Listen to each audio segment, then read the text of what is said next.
Sors immédiatement de cette maison. Ces mots ont claqué comme une gifle, lancée par ma belle-mère, tandis que mon mari restait figé à ses côtés, sans prononcer un seul mot. J'ai senti mon cœur se contracter, comme si l'air avait disparu de la pièce. Ce n'était pas seulement une injonction brutale, c'était une condamnation. Dans son regard glacé, je n'étais plus la femme de son fils, ni la mère de sa petite-fille, mais une intruse qu'il fallait chasser. Le silence complice de Martin, son absence de réaction, m'a fait plus mal encore que l'agressivité d'Erika. Car c'est dans ce silence que j'ai compris. Il ne me défendrait pas, pas même dans l'instant où mon monde vacillait. Je n'avais rien vu venir. Quelques heures plus tôt, je travaillais tranquillement dans mon bureau. Ma fille, endormie dans son berceau près de moi, la lumière douce de l'après-midi filtrant à travers les rideaux.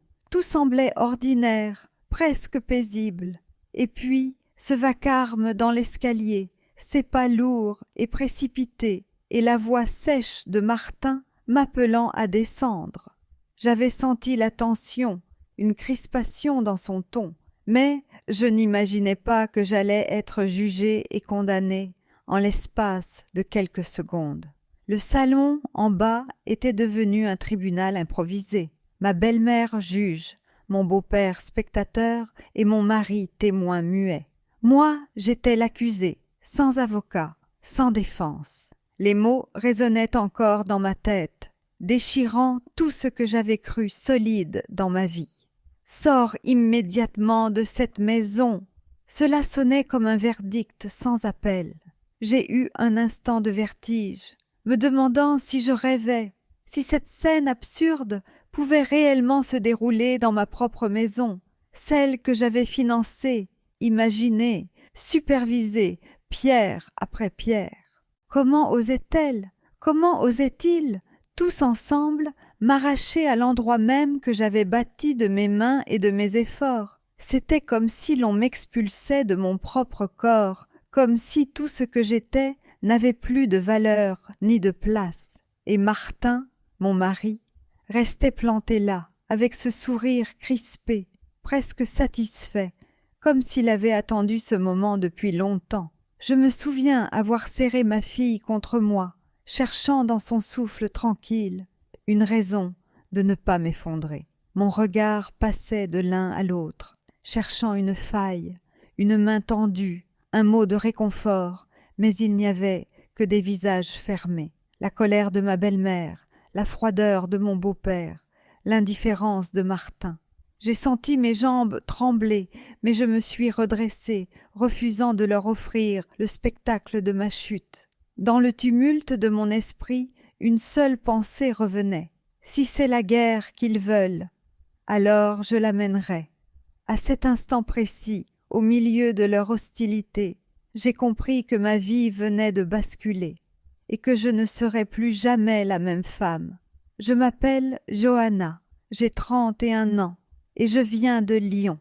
Avant la naissance de ma fille, j'avais une carrière prometteuse dans le marketing au sein d'une grande agence parisienne. J'étais de celles qui passaient leur journée en réunion, entre les présentations de projets et les voyages professionnels. J'aimais cette effervescence, ce rythme soutenu, cette impression de jouer un rôle important dans des décisions stratégiques. Mais lorsque je suis tombée enceinte, mes priorités se sont déplacées presque naturellement. J'ai senti qu'il fallait que je reprenne la main sur mon temps, sur ma vie, pour ne pas sacrifier à la fois ma maternité et ma dignité professionnelle. Alors, j'ai quitté mon poste et décidé de travailler depuis la maison, en indépendante, en me servant de mes compétences pour accompagner des clients à distance. Au départ, ce choix m'a semblé libérateur. J'avais peur de perdre pied, de me retrouver sans perspective, mais très vite, j'ai découvert un nouveau monde. Grâce à mes contacts, j'ai trouvé des missions de conseil en ligne, des projets que je pouvais gérer depuis mon ordinateur pendant que ma fille dormait ou jouait près de moi. Je travaillais moins d'heures, certes, mais je gagnais correctement ma vie, parfois mieux qu'à l'agence, parce que je choisissais mes contrats et négociais mes tarifs. Il y avait une vraie satisfaction dans cette autonomie retrouvée. J'étais à la fois mère et professionnelle, et je pouvais tenir ces deux rôles sans renoncer à l'un ou à l'autre. J'étais fière de ce fragile équilibre que j'avais construit. Mais Martin, mon mari, n'a jamais compris ce que cela signifiait vraiment. Pour lui, travailler de la maison ne voulait rien dire. Il s'imaginait que je passais mes journées à pianoter sans but sur mon ordinateur, à m'occuper vaguement de quelques détails, comme si je m'inventais un métier pour passer le temps. Combien de fois m'a-t-il dit, d'un ton léger mais cruel, « Tu as de la chance de ne pas avoir à travailler pour de vrai ». Ces mots résonnaient comme un déni de tout ce que je faisais. Il ne voyait ni mes factures payées, ni mes contrats signés, ni mes nuits écourtées pour terminer un dossier urgent. Tout ce qu'il retenait, c'était que je n'avais plus de bureau, plus de hiérarchie au-dessus de moi, donc, selon lui, plus de valeur. Ce malentendu permanent a creusé un fossé entre nous.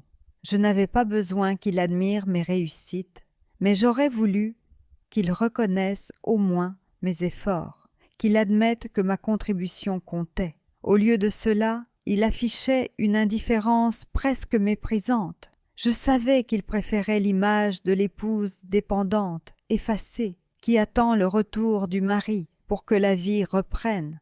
Mais je ne pouvais pas me résoudre à ce rôle-là. J'avais travaillé dur pour construire mon indépendance, pour garder une part de moi intacte, malgré les sacrifices qu'impose la maternité.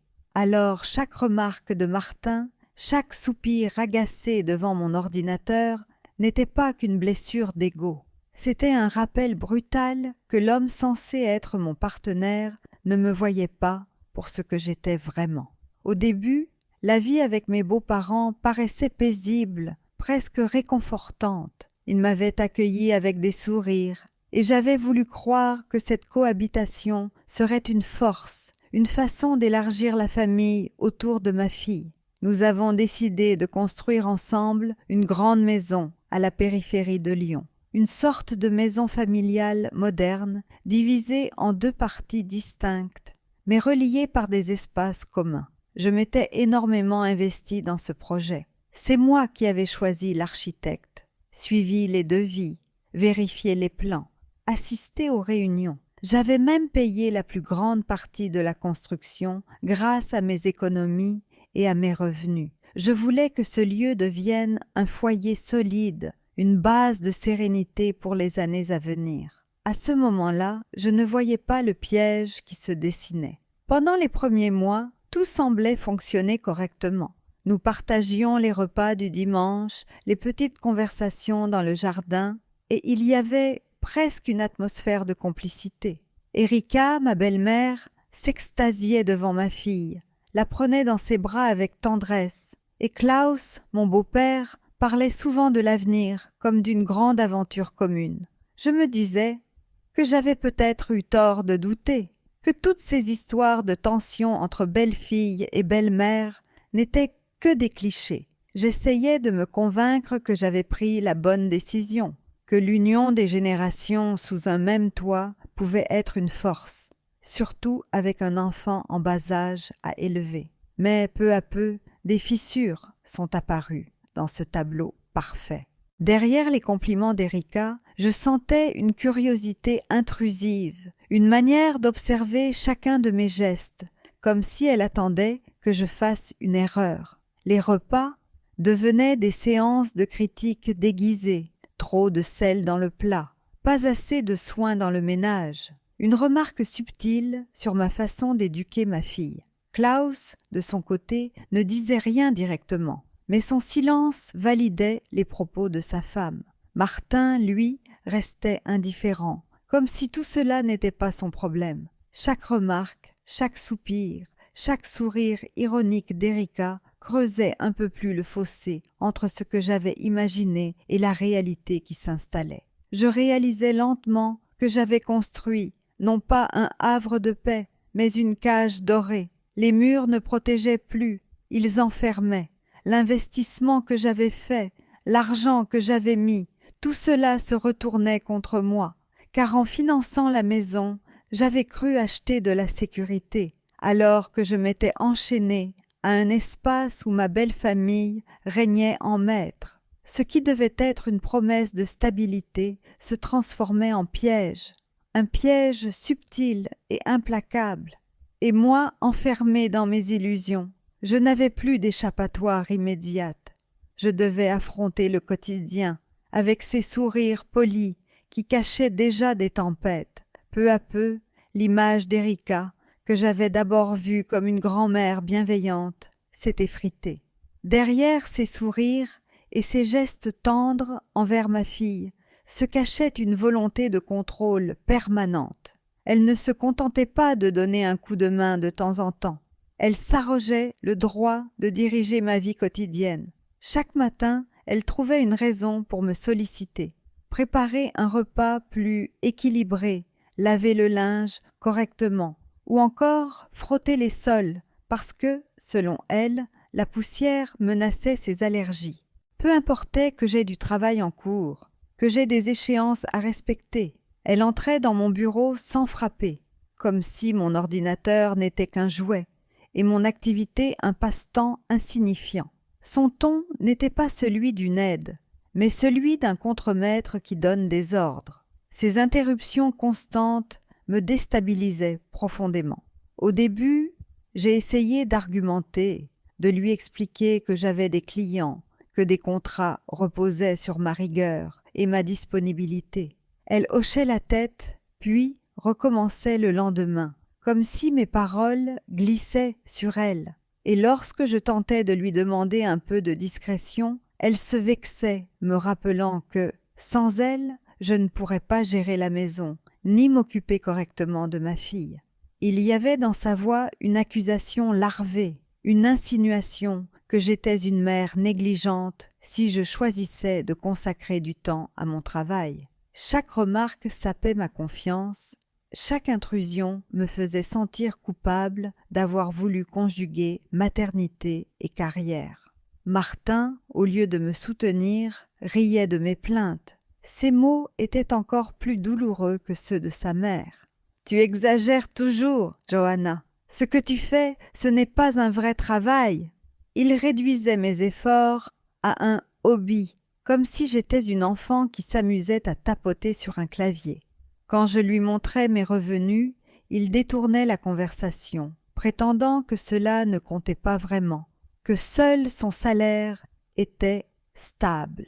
Cette absence de reconnaissance creusait un gouffre entre nous. Je ne cherchais pas qu'il m'idolâtre, je voulais simplement qu'il m'accorde le respect dû à une partenaire. Mais au lieu de cela, il alimentait le discours méprisant de sa mère, me laissant seule au milieu de leur jugement. À force de subir ce traitement, mes journées étaient devenues un parcours d'obstacles. Je jonglais entre mes contrats, les pleurs de ma fille, les demandes incessantes d'Erika et l'indifférence glaciale de Martin. Je me couchais épuisée, les nerfs à vif, en me demandant combien de temps je pourrais encore tenir. Je m'étais imaginé que cette maison serait un refuge pour notre famille, un espace de partage et de soutien mutuel. Mais la réalité s'imposait. J'étais devenue la domestique de tout le monde, sans considération pour mes choix,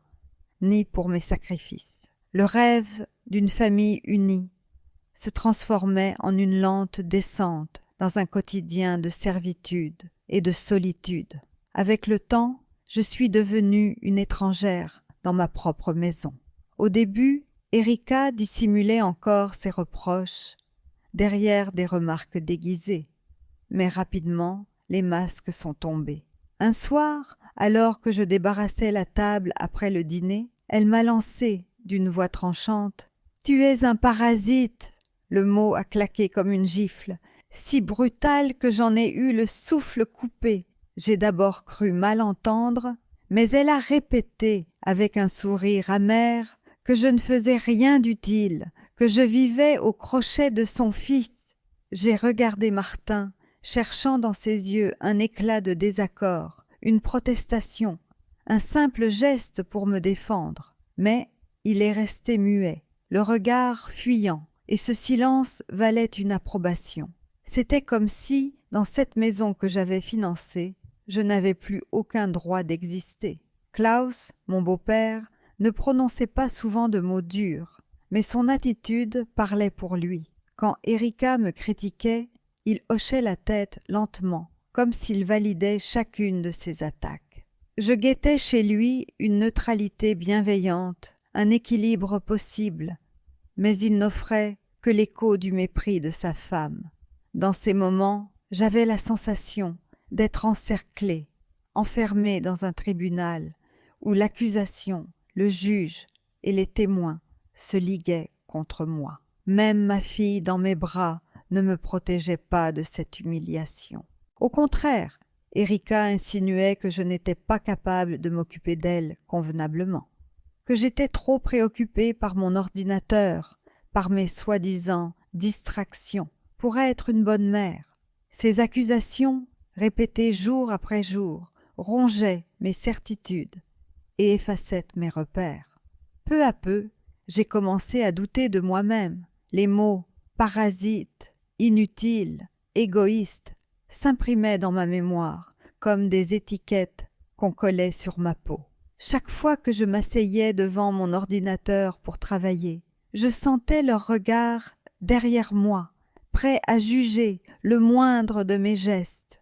Je terminais mes missions tard dans la nuit, quand la maison s'assoupissait enfin, mais au matin, leurs reproches recommençaient. Je vivais dans un état de tension permanente, oscillant entre la volonté de résister et le désir d'abandonner, juste pour ne plus avoir à subir leurs attaques. Mon corps lui-même en portait les traces. Fatigue constante, migraine, perte d'appétit. Je me sentais comme une coquille vide qui essayait de tenir debout pour sa fille, mais qui se fissurait un peu plus chaque jour. C'est à ce moment-là que la solitude est devenue mon ennemie la plus redoutable. Martin, qui aurait dû être mon allié, se rangeait toujours du côté de sa mère. Nos conversations se réduisaient à des disputes ou à des silences glacés. J'avais l'impression de partager mon lit avec un étranger, un homme qui me regardait non plus comme sa femme, mais comme une charge encombrante. La maison que j'avais rêvée comme un foyer chaleureux s'était transformée en un lieu hostile, saturé de mépris et de jugement. J'errais dans les pièces comme une intruse, étrangère à tout ce que j'avais construit, et chaque soir, en m'allongeant épuisée, je sentais mon cœur se briser un peu plus, convaincue que je n'étais plus que l'ombre de moi-même. L'escalade est survenue un après-midi d'hiver sans préavis. Erika m'a convoquée dans le salon, le regard froid et les bras croisés. D'une voix tranchante, elle m'a déclaré que le moment était venu, pour moi, de quitter définitivement la maison. Pas de discussion, pas de nuances. Elle voulait que je parte, comme si j'étais une locataire indésirable, une étrangère de passage. Mes jambes se sont raidies et j'ai senti ma gorge se serrer. Je n'arrivais pas à comprendre comment on pouvait m'expulser d'un lieu que j'avais contribué à bâtir, d'un foyer pour lequel j'avais payé, choisi chaque détail, chaque mur, chaque couleur. Mais le pire, ce n'était pas ces mots. C'était le sourire de Martin, son indifférence cruelle, comme s'il s'était enfin débarrassé d'un poids. J'ai essayé de garder mon calme, de ne pas céder à la panique. « Je ne partirai pas », ai-je dit fermement, le cœur battant. Je voulais croire que ma voix pouvait imposer un minimum de respect. Mais Martin a soudain changé de visage. Ses yeux se sont rétrécis, son ton s'est durci, et il m'a accusé, sans ciller, d'infidélité. Les mots ont frappé mon esprit comme une détonation. Infidélité? Moi? Je suis restée figée, incapable de parler pendant quelques secondes. Puis, j'ai protesté, la voix tremblante, expliquant qu'il n'y avait rien de vrai, que je pouvais prouver à tout moment où j'étais et ce que je faisais. Mais rien n'y faisait. Erika hochait la tête avec un air satisfait. Klaus détournait le regard comme pour éviter d'être témoin, et Martin continuait d'appuyer son accusation. me regardant comme une coupable déjà condamnée. Je sentais que ce n'était pas une improvisation. Tout dans leur attitude montrait qu'ils avaient préparé ce moment, qu'ils avaient choisi leur rôle à l'avance. Erika, la juge implacable, Martin, l'accusateur, et Klaus, le témoin silencieux, qui valide tout par son inertie. Ils avaient dressé un récit où j'étais l'épouse infidèle, l'intruse à écarter, la mère indigne. Je n'avais aucune chance d'être entendue dans ce tribunal familial. Mes mots se perdaient dans le vide, étouffés par leur entente tacite. Chaque tentative de justification ne faisait que renforcer leur conviction apparente. J'ai compris que la vérité n'avait plus d'importance. Ce qu'ils voulaient, c'était ma sortie, mon effacement, peu importait la méthode employée. Alors, au milieu de ce chaos, j'ai ressenti un mélange étrange de colère et de lucidité. Colère, parce que l'injustice était insupportable, parce qu'on m'ôtait ma dignité avec des mensonges ignobles. Lucidité, parce que je voyais enfin le plan qui se dessinait clairement. Ils voulaient m'évincer de la maison, de leur vie, et peut-être même de celle de ma fille. Ce jour-là, en entendant ces accusations absurdes, j'ai cessé de chercher leur approbation. Je savais que je ne pourrais plus compter ni sur la loyauté de Martin, ni sur un semblant de bienveillance de ses parents. C'était moi contre eux, et si je voulais survivre à cette guerre silencieuse, il me faudrait trouver mes propres armes. Sous la pression de mes questions, Martin a fini par céder. D'abord, il a détourné le regard, puis, d'un ton faussement désinvolte, il a avoué qu'il voyait une autre femme depuis plusieurs mois. Ces mots m'ont glacé. Il n'a pas prononcé cela avec honte, mais avec une sorte d'arrogance, comme s'il voulait me provoquer, me pousser au bord de l'effondrement. Cette autre n'était pas une connaissance, mais une jeune femme rencontrée lors d'un rendez-vous professionnel, disait-il. Elle avait la vingtaine, à peine sortie des études, et il parlait d'elle comme d'un trophée, d'une preuve qu'il pouvait encore séduire. J'avais l'impression d'écouter un étranger, quelqu'un que je ne reconnaissais plus, et chaque mot creusait un peu plus le fossé entre nous. Comme pour rendre son aveu encore plus cruel, il a sorti son téléphone et m'a montré leur conversation. Son visage s'illuminait d'un orgueil déplacé, persuadé de m'anéantir avec ses preuves. Mais ce que j'ai vu sur l'écran m'a frappé différemment. Les messages venaient presque tous de lui, déclarations maladroites, compliments répétitifs, invitations insistantes. Elle, en revanche, répondait à peine, des phrases courtes, neutres, polies, comme si elle cherchait simplement à éviter un conflit. Pas un seul émoji, pas une trace d'affection, rien qui trahisse un véritable intérêt. Ce n'était pas une idylle passionnée, mais la tentative désespérée d'un homme en mal de reconnaissance. Pourtant, il y croyait, ou du moins faisait semblant d'y croire, et me jetait ces bribes de conversation au visage comme une arme. Je me suis assise, abasourdie, mais aussi étrangement lucide.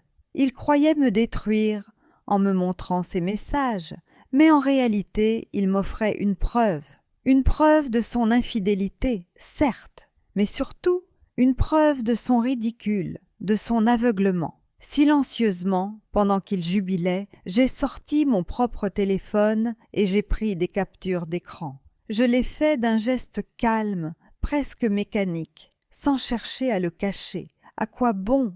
Il était tellement absorbé par son triomphe qu'il ne remarquait rien.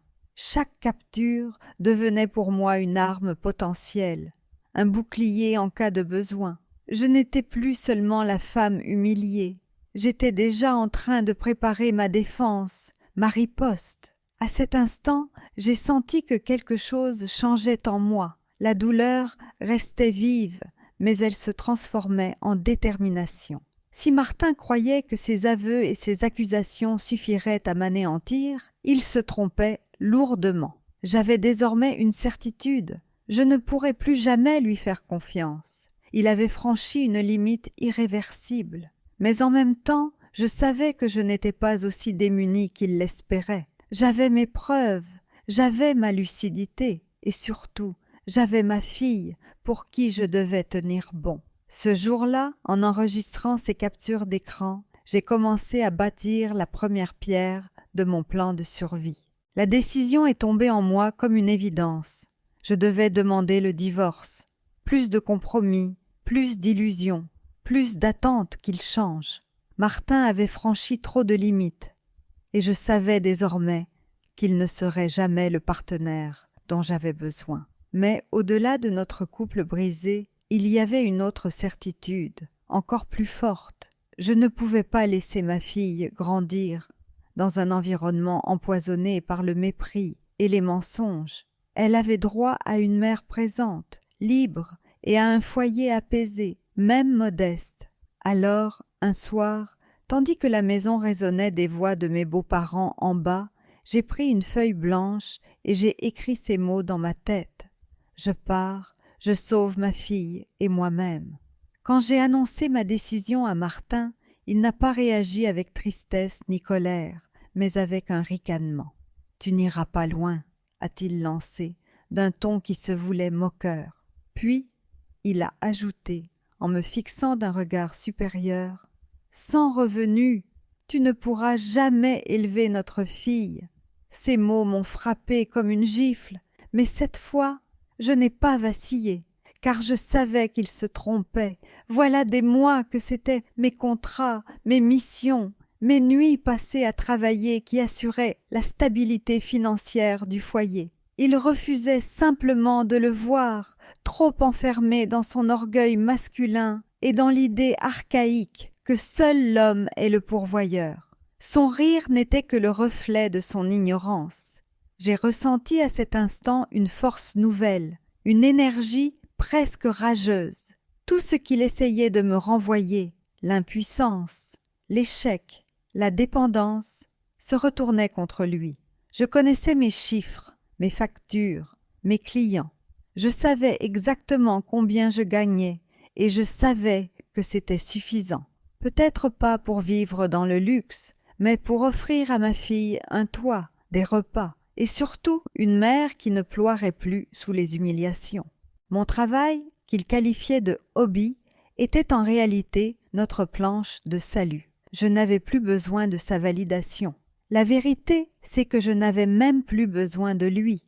Alors j'ai préparé mes arguments comme on prépare un bouclier. Je me suis renseignée sur mes droits. J'ai commencé à contacter des avocats spécialisés. J'ai mis de côté mes preuves, y compris les captures d'écran de ses conversations avec cette jeune femme. Tout cela formait un dossier solide, non seulement pour protéger ma dignité, mais surtout pour garantir la garde de ma fille. Chaque étape de cette préparation me donnait un peu plus confiance.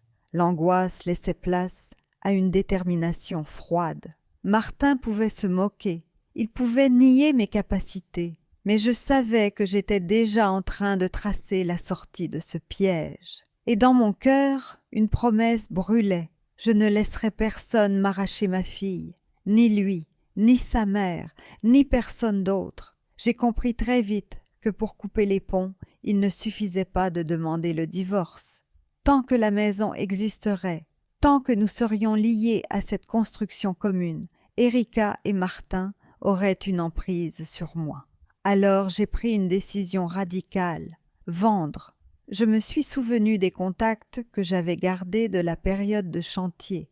Ces architectes, ces entrepreneurs qui m'avaient vu suivre chaque étape des travaux. Parmi eux, un entrepreneur ami, quelqu'un qui m'avait toujours regardé avec respect, m'a immédiatement tendu la main. Je lui ai expliqué ma situation, ma volonté de tourner la page. Il n'a posé aucune question indiscrète.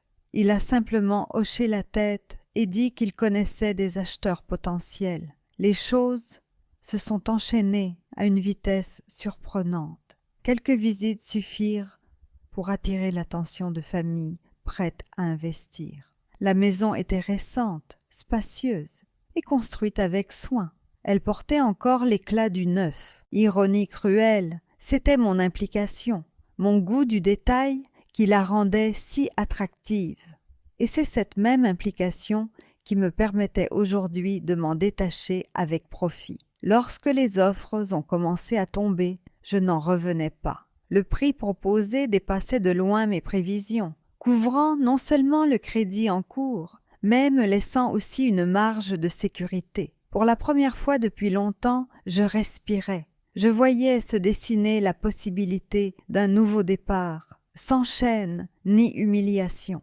En parallèle, je cherchais un endroit où vivre avec ma fille. Je voulais quelque chose de simple, mais lumineux et sûr, loin du climat toxique que j'avais subi. Grâce à un agent recommandé par ce même entrepreneur, j'ai rapidement trouvé un appartement à Lyon, dans un quartier calme, proche d'un parc et d'une école maternelle. L'endroit n'avait rien de luxueux, mais il dégageait une chaleur discrète qui me plaisait immédiatement. J'ai imaginé ma fille courir dans le salon, dessiner au bord de la petite table de la cuisine, et j'ai su que c'était là que nous devions recommencer. Le contraste avec la grande maison familiale, lourde de tension, me paraissait presque symbolique. Je troquais la grandeur pour la paix. Signer le bail a été comme reprendre possession de ma vie. J'ai choisi les couleurs des rideaux, réfléchi à l'endroit où poserait son lit d'enfant, et déjà, je sentais une énergie nouvelle circuler en moi. Bien sûr, je savais que les tempêtes judiciaires restaient à venir, que Martin et sa mère n'allaient pas accepter si facilement cette rupture définitive. Mais en obtenant ce nouvel espace, je posais la première pierre de mon indépendance. Je n'étais plus la femme piégée dans une maison commune, surveillée et humiliée. J'étais une mère qui préparait un refuge pour son enfant, une femme qui avait compris que sa valeur ne dépendait plus du regard des autres. Et en fermant la porte de ce futur appartement derrière moi pour la première fois, j'ai ressenti une sérénité oubliée depuis longtemps, celle de savoir que j'avais enfin un endroit qui n'appartenait qu'à nous deux. Le premier appel d'Erika est arrivé un soir, alors que je rangeais des cartons dans notre nouvel appartement. Sa voix, stridente et en colère, résonnait dans le combiné avant même que je ne puisse dire « Allô ». Elle hurlait que la maison était vide, que des meubles avaient disparu, que tout cela n'était qu'un scandale. J'ai écouté, calme, presque amusée, alors qu'elle déversait sa fureur. Puis, quand elle a repris son souffle, j'ai simplement répondu d'une voix posée. « La maison m'appartient, je l'ai vendue. Vous avez 1 mois pour partir. » Le silence qui a suivi a été plus savoureux encore que ses cris. Pendant une seconde, j'ai senti son monde vaciller, comme si, pour la première fois, elle réalisait que ses manigances n'avaient plus de pouvoir sur moi. Elle a vite retrouvé son ton outré, répétant que ce n'était pas possible, que Martin n'était pas au courant, que je n'avais pas le droit, mais ces mots glissaient sur moi, comme la pluie sur une vitre. Je n'avais plus besoin de leur validation, ni de leur approbation. Tout ce qu'elle pouvait dire ne changeait rien au fait. Les papiers étaient signés, la transaction réglée, et l'avenir de cette maison ne me concernait plus. J'ai même ri, un rire franc, libérateur, qui l'a rendue encore plus furieuse. Ce rire, c'était ma revanche sur toutes les humiliations, sur toutes les fois où elle m'avait traitée de parasite, d'intruse, de mère indigne. Désormais, c'était elle qui se retrouvait prisonnière d'un compte à rebours, forcée de faire ses valises dans une maison où elle s'était crue souveraine. Martin, de son côté, n'a pas tardé à appeler lui aussi. Sa voix n'était pas celle de la colère, mais de la panique. Il répétait que je ne pouvais pas faire ça, qu'il n'avait nulle part où aller avec ses parents, qu'il fallait que je réfléchisse. C'était presque pathétique d'entendre cet homme qui m'avait accusé d'infidélité, qui avait ricané de mes revenus, supplié maintenant pour conserver un toit. J'ai gardé la même sérénité que face à sa mère, et j'ai répété simplement « J'ai pris ma décision. Vous avez 1 mois. Rien de plus. Plus de disputes, plus de justifications. Je n'étais plus obligée de me battre pour expliquer ce qui était juste. Les faits parlaient d'eux-mêmes. Lorsque j'ai raccroché, une vague de soulagement m'a envahi. J'ai regardé autour de moi, les murs nus de mon nouvel appartement, les jouets de ma fille, encore dans des cartons ouverts. Et pourtant, je me sentais plus riche, plus solide que jamais. Erika pouvait hurler, Martin pouvait supplier, Klaus pouvait se taire comme toujours. Rien ne pouvait m'atteindre.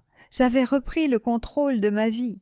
Leur colère et leur détresse n'étaient plus mes chaînes, mais la preuve que j'avais enfin brisé celle qu'ils m'avaient imposée. Pour la première fois depuis des années, je respirais un air de liberté, et ce simple mot résonnait en moi avec une intensité nouvelle.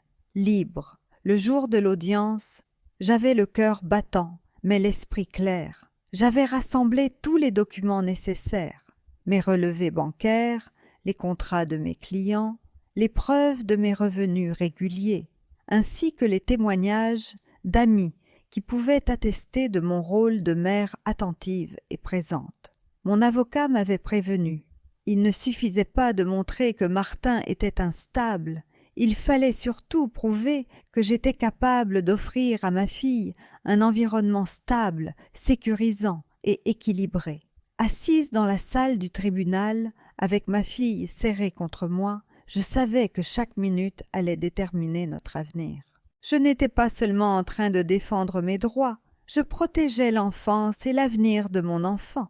Martin, lui, est arrivé avec une assurance feinte, costume mal ajusté, regard fuyant, mais un sourire ironique accroché aux lèvres. À ses côtés, ses parents, silencieux, mais présents comme une ombre, semblaient croire qu'ils avaient encore un pouvoir de persuasion.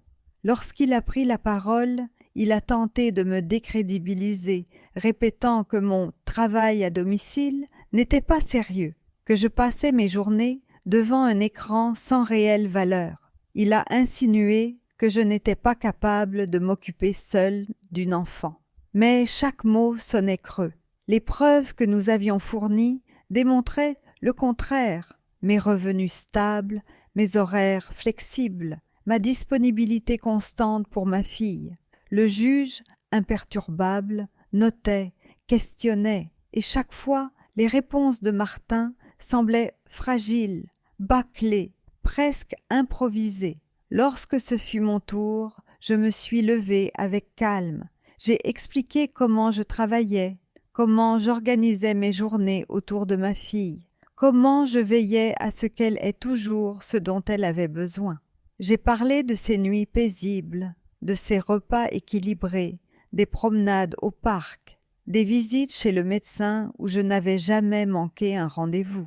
Mon discours n'était pas théâtral, il était simplement vrai. Le juge a semblé apprécier cette sincérité. Mon avocat a conclu en insistant sur un point essentiel. Depuis sa naissance, j'avais été la figure de stabilité de ma fille, celle qui ne vacillait pas, même face aux pressions et humiliations subies.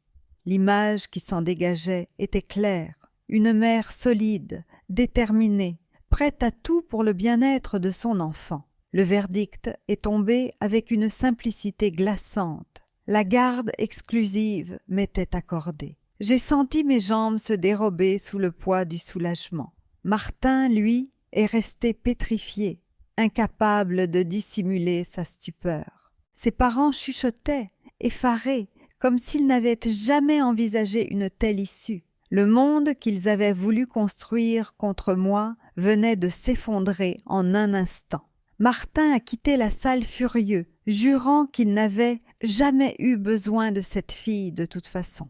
Mais, au fond, je savais que ce n'était pas seulement la garde qu'il avait perdue, c'était le peu de respect, de stabilité et de crédibilité qui lui restait. Ce jour-là, j'ai repris ma dignité entière, et tandis que je serrais ma fille contre moi, je me suis promis que plus jamais personne ne nous plongerait dans un tel chaos. Aujourd'hui, je vis avec ma fille dans un appartement lumineux à Lyon, baigné de soleil dès le matin. Chaque pièce respire la liberté, et la paix retrouvée. Les murs clairs, les plantes que j'ai choisies, les dessins colorés accrochés par ma fille.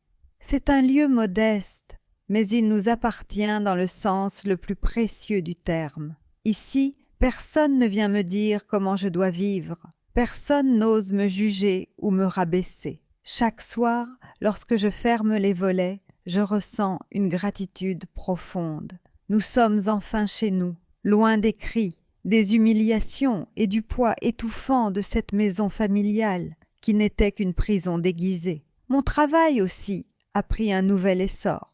J'ai appris à valoriser mes compétences, à négocier mes contrats sans crainte, à dire non quand les conditions ne me convenaient pas. Je me suis entourée de clients fidèles qui respectent mon professionnalisme et chaque mission accomplie renforce ma confiance en moi. Les revenus sont stables, parfois même meilleurs que je ne l'avais espéré. Et cette indépendance financière est devenue ma plus grande victoire, car elle n'est pas seulement une question d'argent, elle est la preuve que je peux subvenir seule à nos besoins, que je n'ai plus jamais à tendre la main à quelqu'un qui pourrait s'en servir pour me dominer. Quant à Martin, il tente encore parfois de m'appeler et de m'écrire. Au début, j'ai lu ses messages. Ils oscillaient entre excuses maladroites, promesses creuses et reproches amers. Mais j'ai vite compris qu'aucune de ces paroles ne valait mon énergie. Alors j'ai tout bloqué, sans regret. Il n'existe plus dans mon quotidien, pas plus que ses parents. Ce silence, qui m'aurait autrefois semblé effrayant, est aujourd'hui mon refuge. C'est la distance nécessaire pour protéger ma fille et moi-même, pour nous reconstruire sans être happés à nouveau par leur manipulation. La coupure n'a pas été facile, mais elle est devenue vitale, et à chaque appel bloqué, à chaque tentative ignorée, je me sens plus libre encore. Ce que j'ai appris dans cette épreuve dépasse la douleur qu'ils ont voulu m'infliger. Ceux qui pensaient me briser n'ont fait que forger ma force intérieure. Les humiliations sont devenues des leçons, les accusations des preuves de ma résilience. Je ne suis plus la femme hésitante qui doutait d'elle-même. Je suis une mère solide, une femme indépendante, une professionnelle accomplie. Et chaque fois que je regarde ma fille rire, jouer dans ce salon baigné de lumière, je sais que je n'ai pas seulement survécu. J'ai reconstruit un monde meilleur pour elle et pour moi. Leur mépris a nourri mon courage, leur haine a trempé mon caractère, et au bout du chemin, il ne reste qu'une vérité simple. Je suis plus forte que tout ce qu'ils avaient imaginé.